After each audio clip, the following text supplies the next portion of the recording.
चलिए स्टार्ट करते हैं आगे। नेक्स्ट वी हैव एप्लीकेशन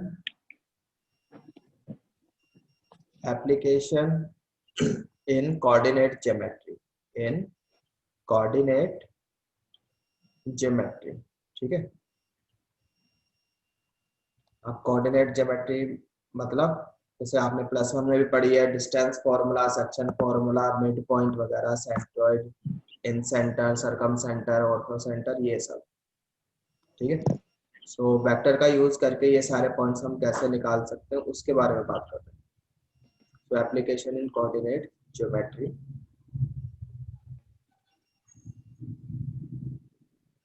बच्चे पहला आता है इसमें डिस्टेंस फॉर्मूला, ठीक है। डिस्टेंस फॉर्मूला, डिस्टेंस फॉर्मूला क्या है आपका, देखो। जैसे मान लो दो पॉइंट है आपके पास, let's say P and Q। ये पॉइंट है आपके पास x1 y1 z1 एंड ये पॉइंट है आपके पास x2 y2 z2। This is origin, सही है। तो P का पोजीशन वेक्टर कैसे लिखा जाएगा भाई, like this is x I cap plus y j cap plus z x1, this is x1 y1 z1 k cap. O Q vector ये कैसे लिखा जाएगा, x2 I cap y2 j cap plus z2 k cap, सही है भाई। Yes sir. तो ये इनकी डायरेक्शन है। तो इस वाले ट्रायंगल से यहां पर अगर मैं OP ऐसे लिखूं, ठीक है, in triangle OPQ, in triangle OPQ, इसमें अगर बात, ठीक है। तो चलो अगर मुझे ये लिखना है, मान लो ये लिखना है मुझे QP, ये वाला वेक्टर लिखना है इस डायरेक्शन में। तो ऐसे जाएंगे, यहां से यहां जा रहे हैं, तो बीच में एक तो वेक्टर ये वाला आ गया, है ना, लेकिन अपोजिट डायरेक्शन में आया, सो माइनस OQ वेक्टर, ये चीज समझ में आ रही है। Yes sir. और फिर प्लस OP वेक्टर, ये आ गया। पी क्यू वेक्टर लिख रहे हो ना आप, ये QP है ना, QP वेक्टर ये वाला लिख रहे हैं। मतलब हम Q से P जा रहे हैं, तो बीच में रास्ते में क्या आया, एक तो QO आ गया, लेकिन अपोजिट डायरेक्शन में आ रहा है, तो माइनस लग गया यहाँ पे, ठीक है। तो QP वेक्टर, हाँ जी, तो ये कैसे लिखा जाएगा अब आपका, देख लो, ये QO, हाँ जी, कितना हो जाएगा ये OQ, तो इतना है। OQ का अपोजिट बस माइनस से मल्टीप्लाई हो जाएगा, ये माइनस माइनस हो जाएगा आपका, minus x2 I cap minus y2 j cap minus z2 k cap and plus OP vector x1 I cap plus y1 j cap plus z1 k cap. Finally कैसे लिखा गया भाई आपका, x1 minus x2 I cap plus y2 minus कितना हो गया बेटा, ये y1 minus y2 j cap plus z1 minus z2 k cap, ये सही है। ये आपका Yes, sir. QP वेक्टर बन गया, ठीक है। देखो अगर अगर मैं इस डायरेक्शन में लिखता, P Q डायरेक्शन में लिखता, तो मतलब फिर ऐसे लिखा जाता। अगर P को ऐसे लिखना होता तो position vector of point Q minus position vector of point P, फिर ऐसे लिखा जाता, यानी आपकी बार x2 पहले आ जाता। समझ में आ रहा है? Yes, sir. अच्छा, ये तो बहुत बेसिक सी चीज है, ये तो पता ही होगा आपको। अगर दो पॉइंट है उनको आप ज्वाइन कर रहे हो और वेक्टर लिख रहे हो आप, तो position vector of second minus position vector of first, ऐसे करते हैं। तो ये तो हमने बना लिया ओपी वेक्टर, हमें तो चाहिए इसका, हमें तो ये डिस्टेंस चाहिए, है ना, वी नीड डिस्टेंस, यानी कि इन दोनों पॉइंट के बीच का डिस्टेंस चाहिए, वी नीड क्यूपी, ये चाहिए इस वेक्टर का मैग्नीट्यूड। क्यूपी का मतलब क्या है, इस वेक्टर का मैग्नीट्यूड। अब वेक्टर का मैग्नीट्यूड कैसे लिखते हैं ये बताया हुआ है। तो यहाँ पर i का कंपोनेंट क्या है, x1 माइनस x2, तो इसका whole square, x1 minus x2 का होल स्क्वायर प्लस y1, ये x2 है, y1 माइनस y2 का whole square plus z1 minus z2 का होल स्क्वायर। समझ में आ गया भैया? Yes sir. यानी डिस्टेंस बिटवीन टू पॉइंट्स ये हो गया। Got it? ये p हो गया, ये क्या हो गया, this is x1 y1 z1, this is x2 y2 z2। तो ये जो डिस्टेंस है इसकी बात कर रहे हैं, ये इतना हो जाएगा। I hope it is clear. Yes sir. ठीक है। Now second we have section formula. Section formula, section फॉर्मूले में क्या है कि जैसे let's say this is origin, एक यहाँ पे है point A and this is point B, तो लेट्स से r1 इसका पोजीशन वेक्टर है और r2 पॉइंट बी का पोजीशन वेक्टर है, ये डायरेक्शन हो गई, ये हमने इसको ज्वाइन किया। यहाँ पर एक पॉइंट है p, ठीक है, ये ए बी को लेट्स से m/n रेशियो में डिवाइड करता है, ठीक है। तो यहाँ पर p का जो पोजीशन वेक्टर होगा, मतलब ऐसे इस डायरेक्शन में OP का पोजीशन वेक्टर, ये कैसे लिखा जाएगा? ठीक, तो ये कैसे लिखा जाएगा, देखो OP का पोजीशन वेक्टर की बात कर रहे हैं, तो ये जाएगा n इसके पास, r1 के पास, यानी r1 इसका पोजीशन वेक्टर है, ठीक है, और b का पोजीशन वेक्टर क्या है, r2, m जाएगा इधर, यानी कि m/r2 plus n/r1 divided by m plus n। Got it? ये सेक्शन फॉर्मूला होगा इन वेक्टर्स। समझ में आया? Yes sir. तो इसको अभी हम प्रूफ भी करते हैं, कैसे करेंगे देखते हैं। तो अगर हम इस वाले ट्रायंगल में बात करें, इन ट्रायंगल, इस वाले ट्रायंगल में OAP में बात कर रहे हैं, ठीक है, OAP, इस वाले को मान लिया हमने, लेट से ये है आपका R, ये, ठीक है, तो R वेक्टर कितना है भाई, OP, है ना, बोलो यस और नो, है ना। तो R जो है, ये वाला जो P का पोजीशन वेक्टर है R, ये तो OP से रिप्रेजेंट हो रहा है ना। अब इस वाले ट्रायंगल में, इन ट्रायंगल OAP में, अब हमें ये चाहिए OP, तो इसकी डायरेक्शन ये ले ली, so this will be equals to R1 plus AP vector. सही है बच्चों, बोलो यस और नो। बच्चों रिस्पॉन्स करते जाओ। R1 AP वेक्टर कैसे लिखोगे, AP वेक्टर कौन बताएगा भाई? P जो है वो AB को इस रेशियो में डिवाइड कर रहा है m/n में, तो AP वेक्टर कैसे लिखा जा सकता है? बताओ। m ओवर, ये तो हो गया m ओवर टोटल रेशियो जो हो जाएगा m plus n of total, total यानी कि AB। ये चीज समझ में आ गई? हाँ जी। जी सर। अब यहाँ पर बस एलसीएम ले लो, ये कितना हो जाएगा, R1 m plus n plus m, AB vector को कैसे लिखोगे, position vector of B that is R2 minus position vector of A that is R1 divided by m plus n। ये चीज समझ में आ गई? यस सर, आ गई। तो यहाँ से भाई, यहाँ से देखो क्या क्या हो सकता है आपका m, कुछ कैंसिल हो रहा है, R1 m कैंसिल हो जाएगा आपका, है ना, R1 m तो कैंसिल ही हो जाएगा, ये आ जाएगा। सही है? भाई इसको अंदर मल्टीप्लाई करोगे ना r1m और इधर माइनस r1m बोलो। आगे सर समझ। और ये जो ओपी वेक्टर है ये तो r है। Got it.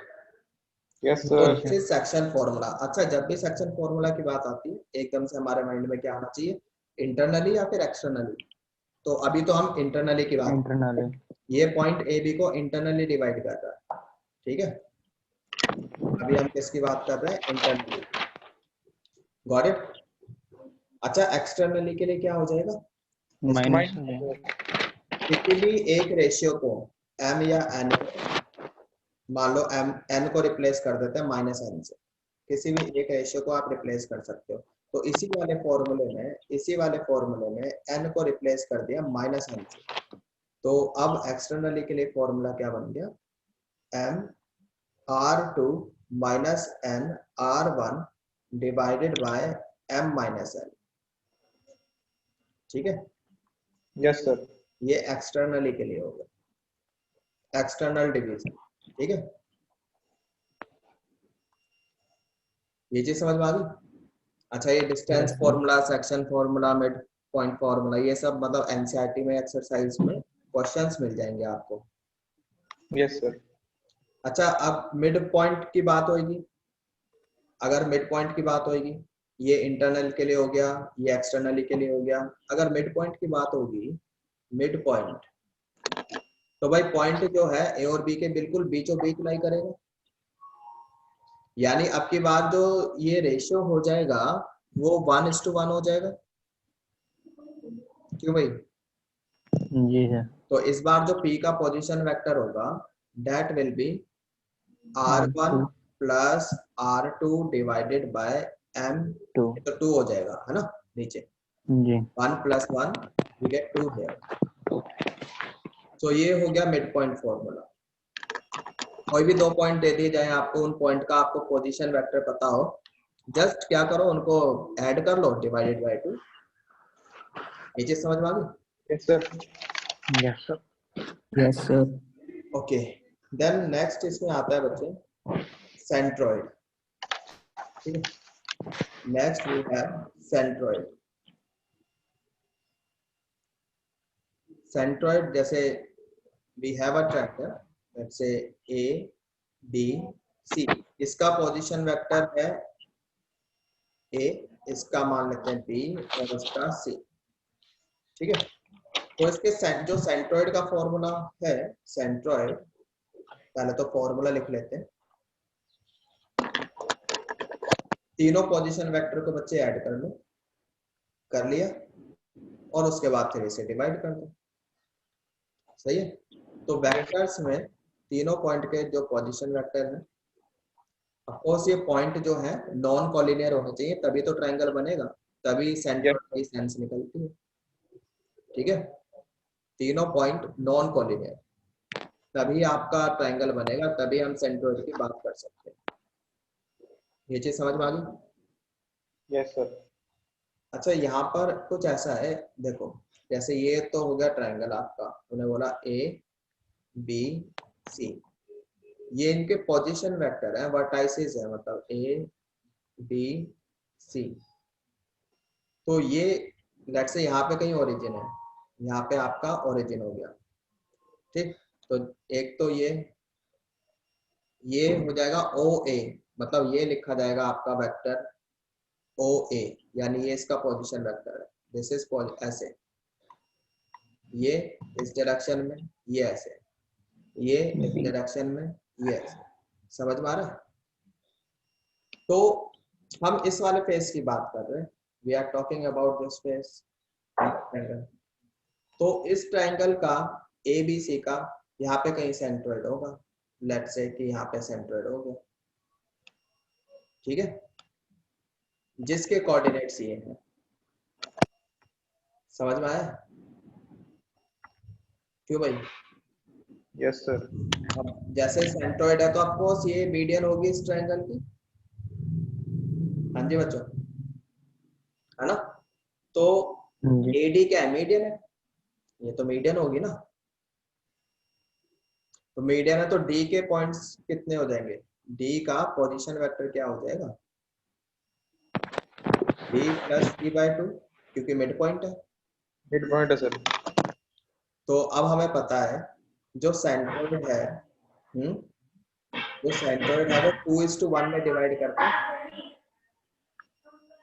ना, क्यों भाई? Yes sir. तो जो सेंट्रोइड है ये 2:1 में डिवाइड करता है, और हमें जी के कोऑर्डिनेट चाहिए। तो अब जी के कोऑर्डिनेट चाहिए, अब यहाँ पे आप सेक्शन फॉर्मूला लगा लो, इतना आ जाएगा। तो जी के कोऑर्डिनेट्स के लिए हमने क्या करा, 2 जाएगा इधर, यानी कि 2 we get B plus C by 2 plus 1 into ये ए के पास जाएगा 1 divided by 2 plus 1 that is 3। तो बच्चे ये आपका कैंसिल होगा। तो जी के कोऑर्डिनेट्स यू कैन सी के इतने आ गए। समझ में आ गया? Yes sir. जी सर। ये इसका प्रूफ होगी। Got it? सही है बच्चों? Yes Yes, sir. sir. पता चल गया ना कैसे लगे सेंटर। अच्छा अब मुझे बताओ इन सेंटर याद है किसी को? 11th में जो पढ़ा होगा आपने, पढ़ा यस सर। इन सेंटर ट्राइंगल में, ठीक है, इसको दिस यहाँ पर जो वेक्टर्स के टर्म में जो फॉर्मूला रहेगा that will be A vector plus B vector plus C vector divided by A plus B plus सी।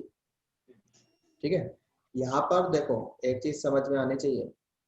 यहाँ पर जैसे वेक्टर ए का हमने मैग्नीट्यूड लिया, ये वैसे तो ए होता है, लेकिन इस वाले केस में this is not equal to A, क्योंकि यहाँ पे हम ये जो स्मॉल एबीसी लिख रहे हैं ना, ये तो क्या है, these are sides. Small A is side opposite to vertex A, small B is side opposite to vertex B, small C is side opposite to vertex C. क्यों भाई, ये पहले भी बता रखा है। Yes sir. ये चीज है। अब मान लो यहाँ कहीं ओरिजिन है आपका, तो इसको ज्वाइन करोगे ये, ठीक है, इसका पोजीशन वेक्टर होगा बी, इसको ज्वाइन करोगे तो इसका पोजीशन वेक्टर होगा ए, इस पॉइंट को ज्वाइन करोगे तो इसका पोजीशन वेक्टर होगा सी। सही है? Yes sir. तो ये चीज समझ में आनी चाहिए यहाँ पे। तो वेक्टर ए का मैग्नीट्यूड यहाँ पे ये वाला जो है, ये वेक्टर ए का मैग्नीट्यूड नहीं है। Got it? तो यहाँ पर जो मैग्नीट्यूड है, ये जो हेयर, ये जो ए है, this will be equal to, यहाँ से बताओ कितना हो जाएगा, दिस विल बी ये, तो सी माइनस बी ये हो जाएगा ये तो, या फिर बी माइनस सी कैसे भी कर लो, ठीक है, और बी माइनस सी ऐसे तो लिखा जाएगा। This is what distance between 2 points B and C, distance ही तो है। तो अगर हम बी सी का डिस्टेंस लिख रहे हैं, that is position vector of minus position vector of C minus position of vector of B का मैग्नीट्यूड। समझ में आया ये? बोलो जल्दी। अरे बच्चों डिस्टेंस ही तो है, ऐसे तो लिखेंगे। तो इन सेंटर को मतलब ऐसे लिख सकते हैं, अगर मैं समेशन फॉर्म में लिखना चाहूँ, magnitude of B minus C फिर vector A divided by summation A. समझ में आ गया? ठीक है। अच्छा एक बात और, ये आपका एनडीए में तो आएगा नहीं, मेंस तक पहले बोला था कि जो एनडीए वाले बच्चे हैं वो मेंस तक तो करेंगे, है ना, तो उतना तो लेवल रखना ही है। मेंस एडवांस में आता है, एनडीए के लिए नहीं। तो ये तो हो गया इन सेंटर। फिर नेक्स्ट आपका आता है एक्स सर्कल। एक्स सर्कल, अब एक्स सर्कल में क्या है, जैसे ये इन सेंटर वाला है यहाँ पर, अब एक्स सर्कल तो 3 होंगे, तीनों वर्टेक्स के अपोजिट एक एक सर्कल होगा। याद आया कुछ? अभी हम इनको ज्यादा डीपली नहीं पढ़ रहे हैं, बिकॉज मैं ऑलरेडी पढ़ा चुका हूँ कोऑर्डिनेट ज्योमेट्री में 11th में। तो जो वर्टेक्स ए के अपोजिट एक्स सर्कल होगा उसको हम I1 बोलते हैं। और यहाँ पर होगा क्या, इसमें बस ए की जगह माइनस ए आ जाएगा, बाकी फॉर्मूला सेम रहेगा। तो minus A vector, then plus B vector, plus C vector, divided by minus A plus B plus C. सही है।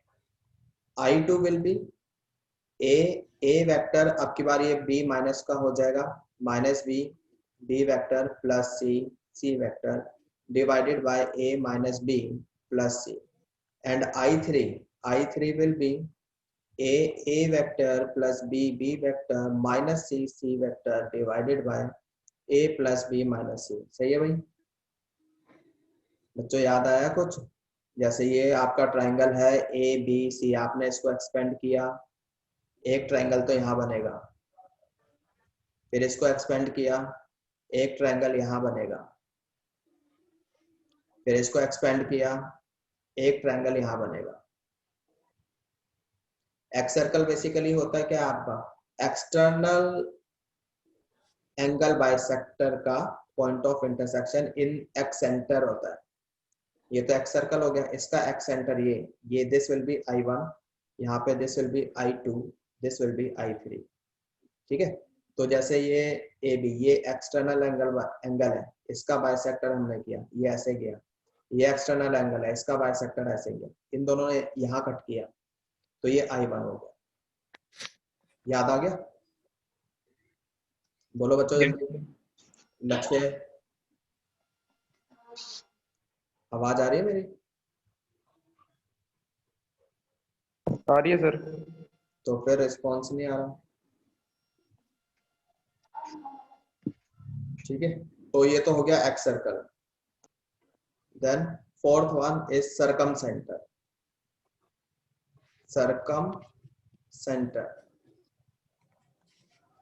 सरकम सेंटर लिखने के लिए जो फॉर्मूला हम यूज करेंगे, ठीक, सी लिखने का मतलब है यहाँ पर OC, पोजीशन वेक्टर की बात हो रही है। ठीक है, ये चीज मेरे को खाली ऐसे लिखा जा रहा है, इसका कोई इस तरह से पॉइंट लिखा जा रहा है, इसका तो कोई सेंस नहीं उठता, इसका मतलब ही क्या है OA, अगर मैं इस तरह से लिख रहा हूँ। ठीक है, तो सरकम सेंटर में हम sin 2a यूज करते थे, तो this will be sin 2a vector a plus sin 2b vector b plus sin 2c vector c divided by sin 2a plus sin 2b plus sin 2c। That is, अगर sigma form में लिखना चाहे तो sin 2a a vector divided by summation sin 2a। सही है, ये हो जाएगा बच्चों। ठीक है, अच्छा ये लिखवा तो रहा हूँ बट बहुत रेयर यूज होगा। ठीक है, मेंस वगैरह में भी इतनी जल्दी इन पर क्वेश्चन आता नहीं है। सही है, तो फिर भी बस सिलेबस कंप्लीट करने के लिए लिखवा दिए।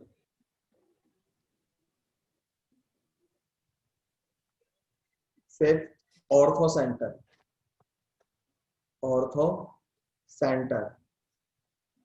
ऑर्थो सेंटर में 10 यूज होता है, मतलब इसका फॉर्मूला ये होगा, समेशन फॉर्म में लिख लेते हैं, summation 10a into A vector divided by summation 10a।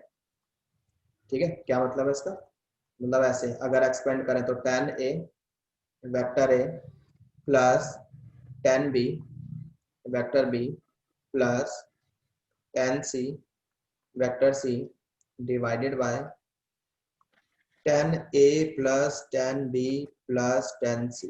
ये मतलब है इसका, समझ में आ गया भाई? फिर इसमें नेक्स्ट वी हैव, कितने पॉइंट्स हो गए? 3, 4 के बाद 3 लिख दिया था, ये 5 है। This is 6, this is 7, this is 8। अच्छा, कॉलिनियरिटी के लिए वेक्टर का यूज कैसे करोगे? मतलब ऐसे A B C, we can use distance formula, है ना, A B plus B C plus A C. A B मतलब मान लो अगर इसका पोजीशन वेक्टर ए है, इसका बी है, इसका सी है, तो ऐसे लिखो ए बी डिस्टेंस यानी कि B minus A magnitude plus C minus B magnitude equals to C minus A magnitude. सही है? क्यों भाई बच्चों, समझ में आ गया? Yes sir. तो अच्छा, ये कॉलिनिटी एनडीए वगैरह में ये यूज हो सकता है।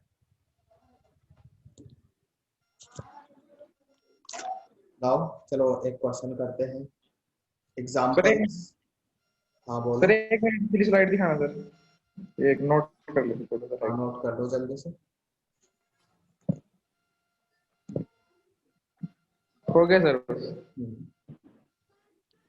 नेक्स्ट वी हैव एक क्वेश्चन करते हैं, let in a triangle, let in a triangle centroid, centroid is G. एक सेंट्रोइड, सेंट्रोइड को हमने जी बोल दिया। Mid point, mid point, mid point of the sides, of the sides opposite to A, B, C are let's say D, E, F, ये हो गया। Then prove that, then prove that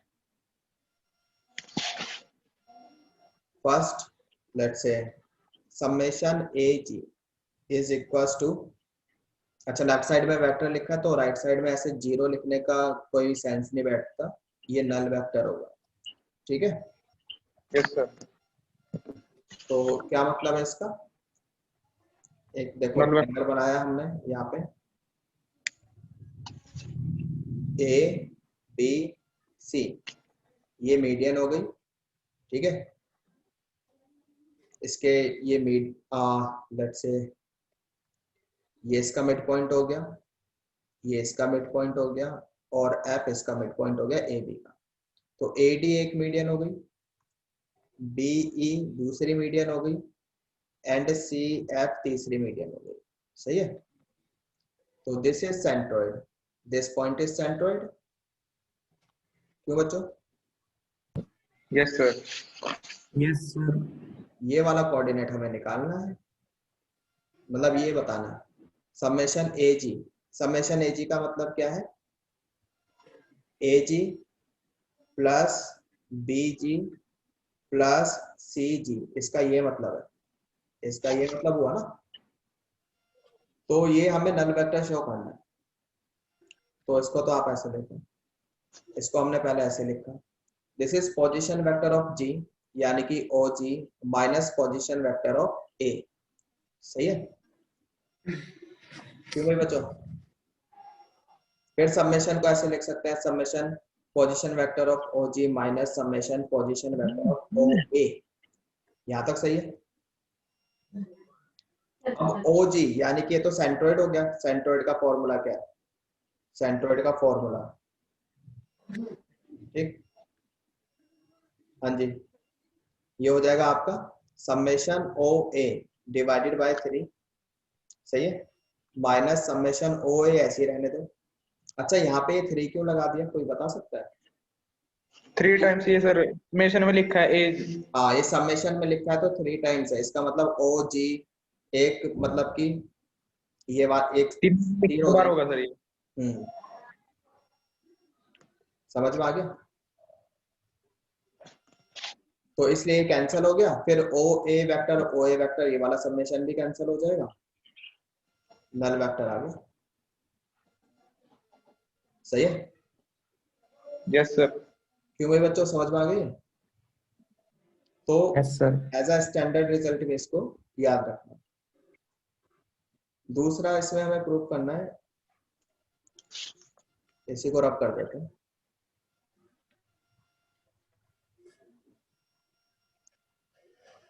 summation A D vector, यानी तीनों medians का sum, that will be null. Summation A D vector, ये A D है, this will be null vector, ये show करना। हाँ जी, कैसे करोगे बताओ? ये नल वेक्टर शो करना।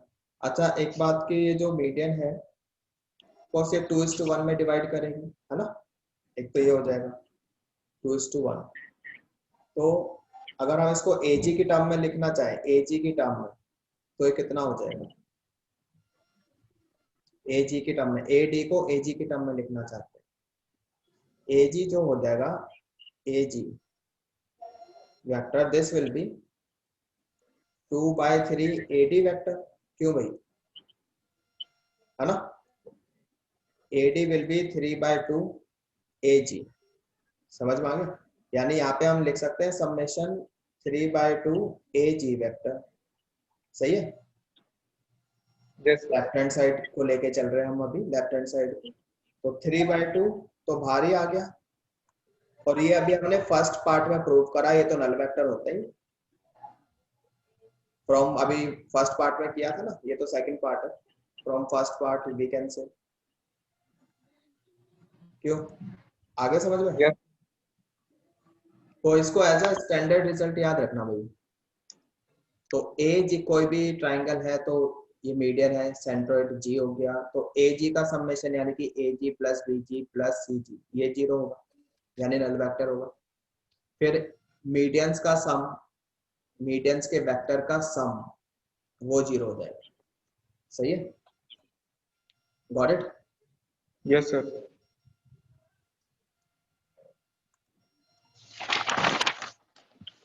ऐसे क्वेश्चंस आते हैं भाई, एनडीए में भी, मेंस एडवांस सप्ली में आते हैं। If A B C are three, if ABC are three non-collinear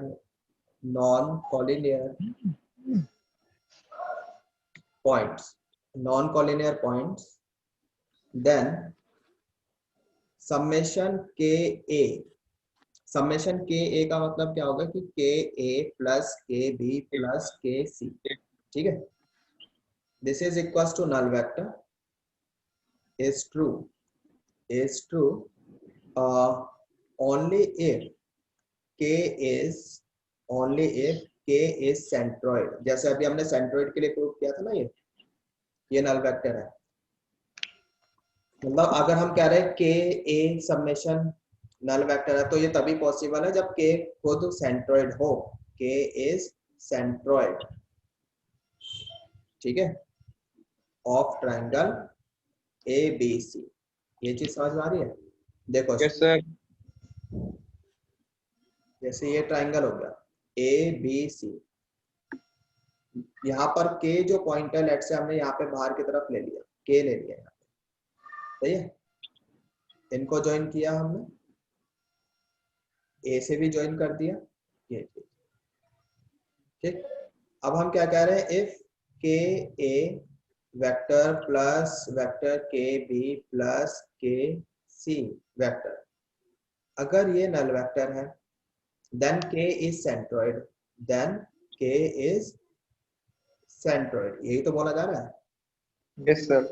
तो ये कैसे? देखो, since summation K A vector equals to null vector, चलो मान के चलते हैं कि के सेंट्रोइड है एक मिनट के लिए, ठीक है? नल वेक्टर, इसका मतलब हो गया कि position vector of A minus position vector of के, है ना? क्यों भाई, यही होगा। अब यहां से वी कैन से कि समेशन ऑफ ओ के, यानी कि position vector of K is equal to summation of position vector of A. ये चीज समझ में आ गई? Yes sir. तो हाँ जी, अब मैं यहाँ से अगर समेशन हटाऊं, समेशन हटाते हैं, तो ये तो हो जाएगा बेटा आपका 3 टाइम्स ओ के वेक्टर, है ना? इतना ही होगा। यहाँ पे लिखते हैं इसको, जगह बना के इधर, ठीक। तो अगर ये जो समेशन ओके लिखा है, अगर मैं समेशन हटाऊं, ये तो ऐसे लिख गया ना, फिर okay plus okay plus okay, यानी 3 टाइम्स ओ के वेक्टर, है ना। और इसको ऐसे रहने दिया समेशन ओ ए, यानी कि O K is equals to summation O A vector divided by 3। अब ये क्या है, ये तो सेंट्रोइड का हो गया फॉर्मूला, ये तो सेंट्रोइड का फॉर्मूला हो गया ना। Yes sir. इसका मतलब कि के मस्ट बी सेंट्रोइड। समझ में आ गया भाई, के का पोजीशन वेक्टर निकाला और वो खुद सेंट्रोइड वाला फॉर्मूला बन गया, मतलब के मस्ट बी सेंट्रोइड। सेंट्रोइड। ये चीज समझ में आ गई। Yes sir. Okay, next example. In a triangle, ABC, prove that summation A into AI equals to null vector. A तो हो गया यहाँ पर, ये जो स्मॉल a लिखा हुआ है ये तो हो गई साइड ट्राइंगल की, और आई क्या है यहाँ पर, इन सेंटर। सही है, ये जो आई है this is what, in centre, centre. और ये है साइड, मैग्नीट्यूड साइड का। तो देखो ए को तो हमने निकाल दिया, मतलब ऐसे लिखा समेशन ए, और यहाँ पर इसको लिखा position vector of I minus position vector of A. सही है, ये लिखा इक्वल्स टू अभी नल वेक्टर, देन अंदर मल्टीप्लाई कर लो, this will be summation A this minus summation A into O A vector. ये सही है, इसको लेके जाओ राइट हैंड साइड, तो ओ आई ये ऐसे लिखा जाएगा summation A O A vector divided by summation A. Yes अभी सर। थोड़ी देर पहले इन सेंटर का फॉर्मूला लिखवाया था, वही बन रहा है ना, ये इन सेंटर का फॉर्मूला बन रहा है। तो अब आप क्या करो, अब यहां से वापस जाओ, स्टेप बाय स्टेप वापस जाओ, हैंड्स प्रूफ, यस मतलब सर। इन सेंटर के फॉर्मूले से स्टार्ट करो, मतलब कि यहां से स्टार्ट करो आप लास्ट वाले स्टेप से, और फिर वापस जाओ। समझ में आ गया। Yes sir. उल्टी पर सारी। अच्छा, ये अभी हम कुछ एग्जांपल्स कर रहे हैं, प्रूफ वाले क्वेश्चन ही करेंगे आज, ठीक है। और ऐसे क्वेश्चंस पहली बात कि बोर्ड में तो आते नहीं है, बोर्ड में ऐसे क्वेश्चन नहीं आते, ठीक है। और इनको एज अ, जो अभी मैं जो इनको बोलूंगा ना मैं, एज अ स्टैंडर्ड रिजल्ट याद रखना है। इट मींस कि वो क्वेश्चंस डायरेक्टली आ जाते हैं एनडीए में, ठीक है। Yes sir. तो ये वाला क्वेश्चन भी आपको एज अ स्टैंडर्ड रिजल्ट ही याद रखना है, इससे पहला जो कराया था वो भी, बाकी भूल भी जाओ तो कर तो सकते ही हो, बता तो दिया ही। Next, prove that summation tan a into h a is equals to null vector, ये प्रूव करना है, ठीक है। तो यहाँ पर ऑर्थो सेंटर है, ये जो h है ना ये ऑर्थो सेंटर है। तो अभी थोड़ी देर पहले ऑर्थो सेंटर का फॉर्मूला लिखवाया था ना, क्या लिखवाया था, this summation tan a into o a divided by summation tan a। क्यों भाई, यही लिखवाया था। सर ये क्वेश्चन मिटाने के बाद क्या लिखा है? H A summation tan a into H A vector है, यहाँ पर tan a ये ओ ए वेक्टर है, मतलब कि इसको ऐसे लिख लो, ओ ए वेक्टर का मतलब ये हो गया कि इंटू ए वेक्टर। सही है, ये चीज समझ में आ गई। अब इसको आप यू कैन राइट कि इसको यहाँ ले गए, ये क्रॉस मल्टीप्लाई हो गया, यस सर। तो क्रॉस मल्टीप्लाई कर दो, तो ये हो जाएगा आपका समेशन चलो पहले इसको एक्सपेंड करके लिख लेते हैं, एक्सपेंड करके लिख लो। तो vector A tan a plus vector B tan b plus vector C tan c, सही है, divided by tan a plus tan b plus tan c। अब आप ये देखो कि पहले तो आप इसको क्रॉस मल्टीप्लाई कर लो, ठीक है, और फिर सारे टर्म्स लेकर आओ लेफ्ट हैंड साइड, और जब tan a वाली आप टर्म्स क्लब करोगे, जैसे ये इधर जाएगा तो we will write tan a और ये भी लेफ्ट हैंड साइड इधर जाएगा, tan a कॉमन आ गया, यहाँ से क्या हो गया, ये OH वेक्टर माइनस इसका a का मतलब है OA वेक्टर, है ना, यानी कि इसको हम लिख सकते हैं tan a AH, ऐसे लिख सकते हैं। Yes sir. क्यों भाई, है ना, तो ऐसे ही भी tan b के साथ भी tan c के साथ भी, ये चीज समझ में आ गई। सिग्मा हो जाएगा सर। सारी टर्म्स को लेफ्ट हैंड साइड लेके आएंगे हम, तो मैं यहाँ पे थोड़ा एक दो स्टेप स्किप कर रहा हूँ, तो उसको हम बाद में समेशन फॉर्म में ऐसे लिख सकते हैं, summation tan a into AH vector equals to null vector, क्योंकि राइट साइड में तो जीरो बचेगा, मतलब नल वेक्टर हो जाएगा। Yes sir.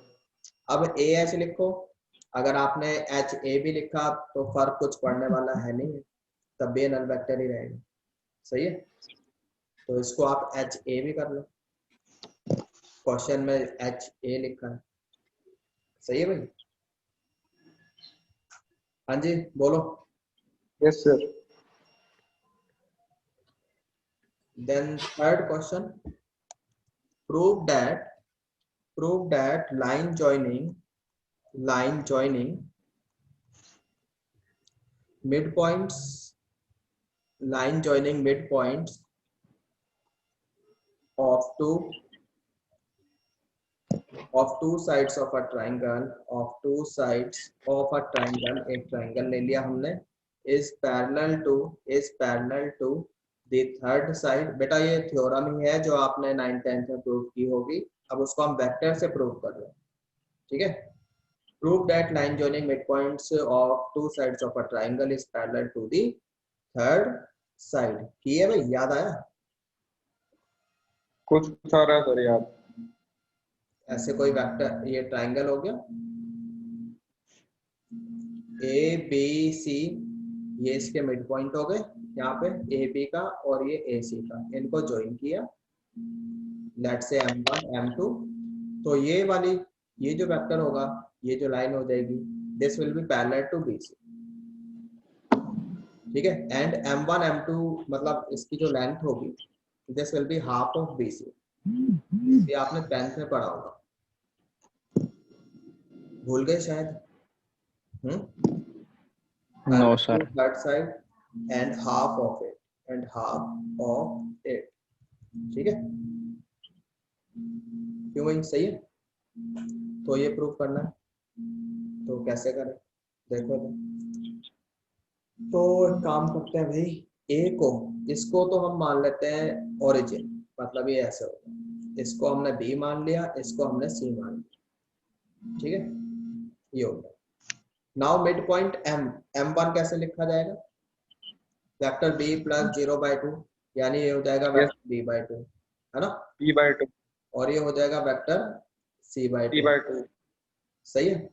अब आप M1 M2 लिख लो, M1 M2 यानी कि पोजीशन वेक्टर ऑफ M2, यानी कि हो जाएगा c माइनस b/2, ये इतना हो जाएगा, सही है, दैट इज हाफ। अब c माइनस बी क्या है, c माइनस बी ये हो जाएगा आपका BC वेक्टर, गॉट इट, समझ में आया। तो यस यहाँ सर। से क्या कह सकते हैं कि यहाँ से ये बोल सकते हैं ना कि M1 M2 जो है it is parallel to BC, है ना, बोल सकते हैं नहीं बोल सकते भाई, अगर दो वेक्टर पैरेलल होते हैं तो ये कंडीशन होती है ना, यस सर। तो यही हो रहा है यहाँ पे, लैम्डा हाफ काम कर रहा है, ठीक है सर। सही। अब इसका मैग्नीट्यूड अगर आप लेते हो, एंड मैग्नीट्यूड M1 M2 का मैग्नीट्यूड लोगे, that will be half of magnitude of BC, समझ में आ गया? बस Yes. यही हमें शो करना था। नेक्स्ट देखते हैं। नेक्स्ट में क्या है कि एक हमारे पास लेट्स से ट्रेपेजियम है। Prove that line joining midpoints of non-parallel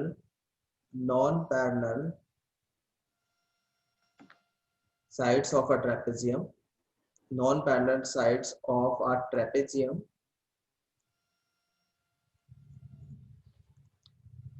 is parallel to parallel sides मतलब एक ट्रेपेजियम आप बना लो, पता चल जाएगा क्या बोला जा रहा है। दिस ऐसे बना लो, ठीक है। तो let's say this is A B C D. Non parallel sides कौन सी है भाई? A D and B C. Parallel sides कौन, इनका मिड पॉइंट ले लो, यही तो बोला गया mid point of non parallel sides.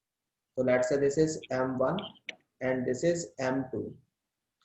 तो अगर हम इसको ज्वाइन करें, इनको ज्वाइन किया, तो इसने बोला है कि this will be parallel to parallel sides, मतलब ये वाली पैरेलल साइड्स है A B and C D. तो ये इनके पैर आपस में पैरेलल होंगी, ये पूछा गया, ठीक है।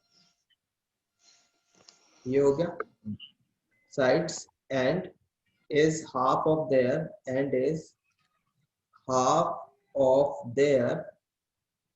summation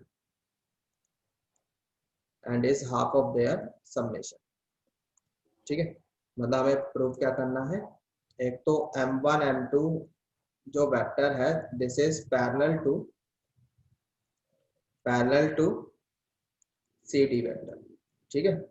एंड M1 M2 जो वेक्टर है आपका this is equals to half of their summation, यानी कि AB प्लस CD। समझ में आ गया भाई? ये प्रूफ करना है।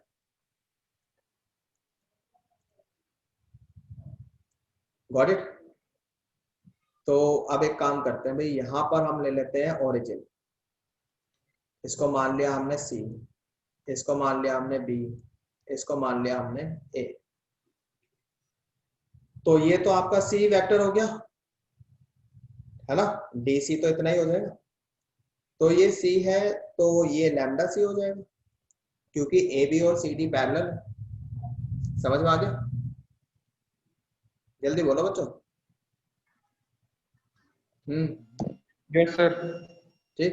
अब मान लो मुझे इसका पोजीशन वेक्टर लिखना है, B हटाओ, चलो इसका पोजीशन वेक्टर लिखना है, तो कैसे लिखें? B का,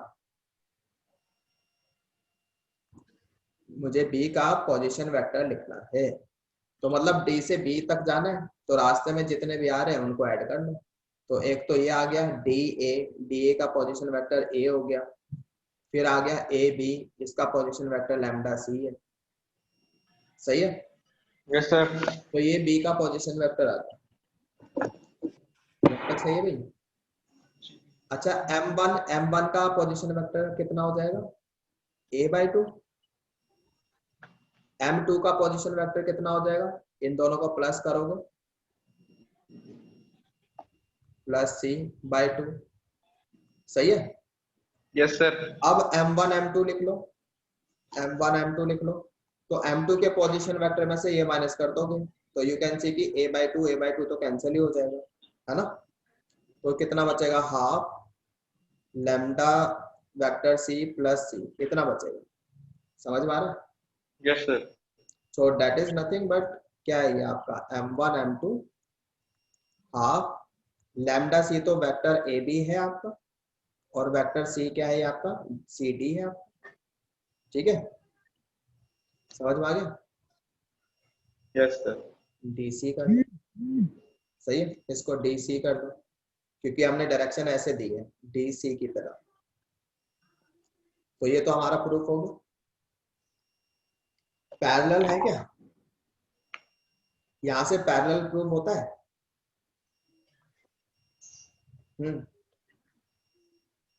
यहां से पैरेलल कैसे कह सकते हैं? देखो नहीं सर, ये m1 मतलब m2 वेक्टर, ये हमने बोला कि half this is lambda C plus C, तो यहाँ से सी हमने कॉमन ले लिया, this is half lambda plus 1 C vector, है ना।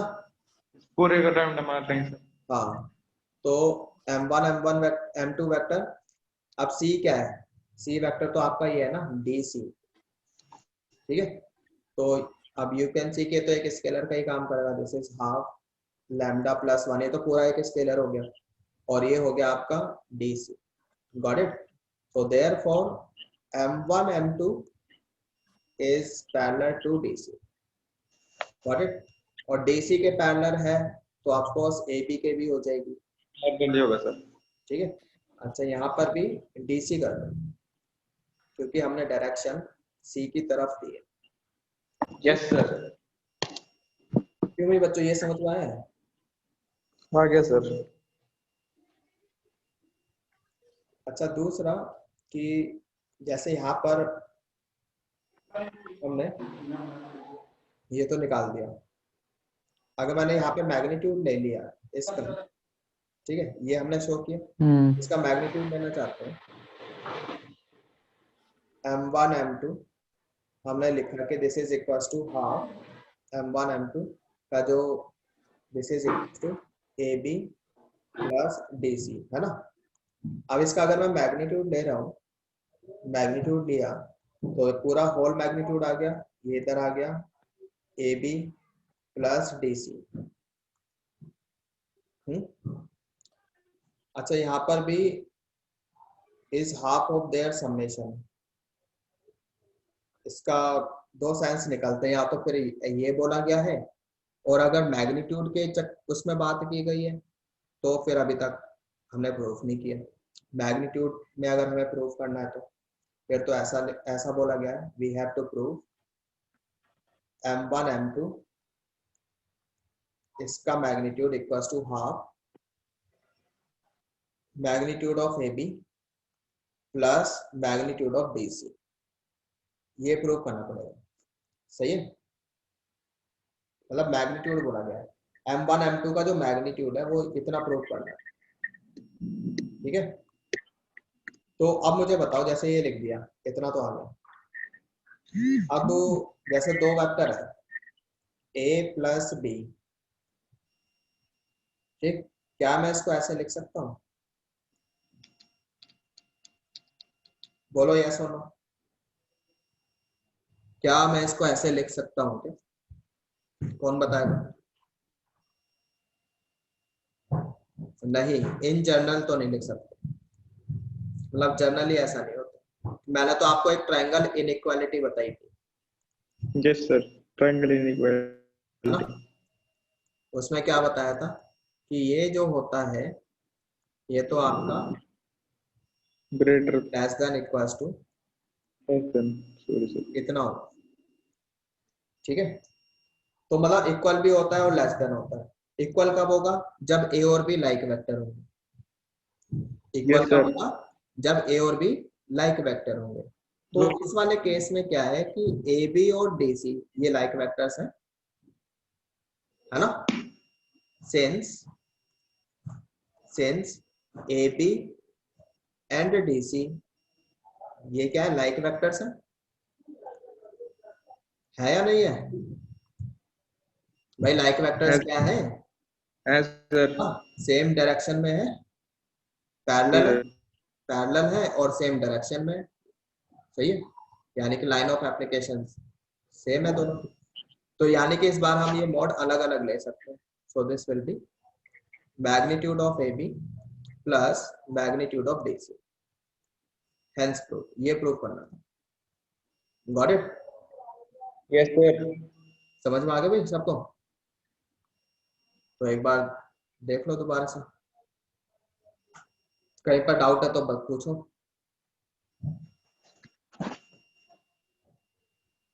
नहीं है? No sir. कोई डाउट नहीं है, ठीक है। तो अच्छा, पहली बात भाई, इस टाइप के क्वेश्चन जो आज हमने करे हैं प्रूफ वाले, ये नहीं आते हैं, मतलब बोर्ड में नहीं आते हैं, एनडीए में भी नहीं आते, ठीक है। मेन सेट मैंने पहले ही बोला था कि इतना तो लेवल जाना ही है, तो उसके लिए करना पड़ेगा। ठीक है, और कुछ स्टैंडर्ड रिजल्ट बोले थे, जैसे ये वाला हो गया थर्ड, याद रखने के लिए बोला था, याद रखने के लिए बोला था, ये भी याद रखने के लिए बोला है। ठीक है, ये सब कुछ आ सकते हैं, ये भी बहुत इंपॉर्टेंट है। तो ठीक है बच्चों, आज हम इतना ही करेंगे।